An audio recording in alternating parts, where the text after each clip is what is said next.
What's up? It's Chris from StonefoxMedia. And can I get slightly real with you guys for a second? Just slightly.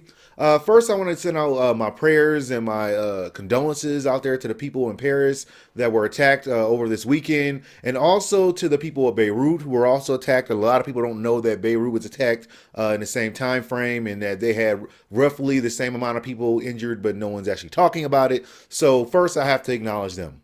And then, with this whole entire ISIS attacks that happened with Paris and other things like that, it has actually spilled over into the gaming world. Because what it looks like right now is that the terrorists were actually using PlayStation 4s to communicate and coordinate the attacks. Great. Just great. That's just what we need.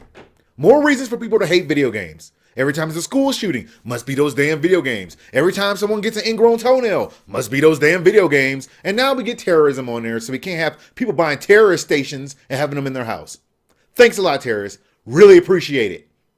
So according to officials in nearby Brussels, where at least some of the attacks were likely originated, they did confiscate some game consoles that belonged to some of the perpetrators, and they happen to be PlayStation 4s. Some of them are suspecting that the PlayStation 4s were actually used to communicate more secretly and securely away from the eyes and ears of the people who would have been able to manage them, like on cell phones or text messages. With Belgium authorities, they did say that the PlayStation 4s are even more difficult to track than WhatsApp, and that's a popular messaging app for smartphones. He did say ISIS uses game consoles because it's harder for authorities to keep tabs on. The point is that terrorists could have basically logged into the PlayStation network, go into a party chat with a bunch of terrorists, and then start talking and making plans that no one can actually hear. The terrorists could also use more stealthy means of communication. Basically, they can even take games like Super Mario Maker, and they can spell out a note in gold, or they can play a game, a first-person shooter, and just shoot a message across a wall, and no one will actually be able to track that.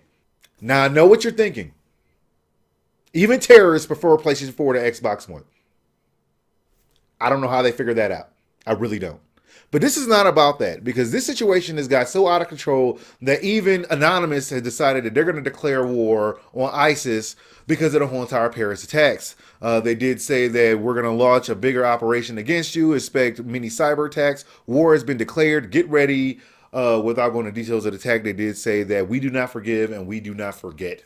So yeah, this is turning into a big problem. A very big problem, and it's kind of creepy when you think about it. You can actually be playing online in Call of Duty, killing terrorists with terrorists.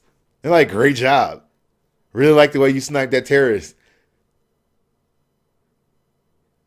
That is creepy. That is creeping me out. Seriously. And so for me, who have been in the military for so long and did 3 deployments, I've actually seen a lot of things and been through a lot of things I definitely would not go into. But I definitely have a deep, wrenching hatred for these damn people. And a lot of people are like, oh, we could just go to war with them, just kick their ass, man, and just drop off and send 10,000 troops or send 100,000, just wipe them all out. It doesn't work like that, because if you actually show up in these countries and you just drop a bunch of people off, what's going to happen is these aren't real fighters. They're not like army people. This isn't like Game of Thrones or something like that, where you could just battle people on an open field. That's not how it works.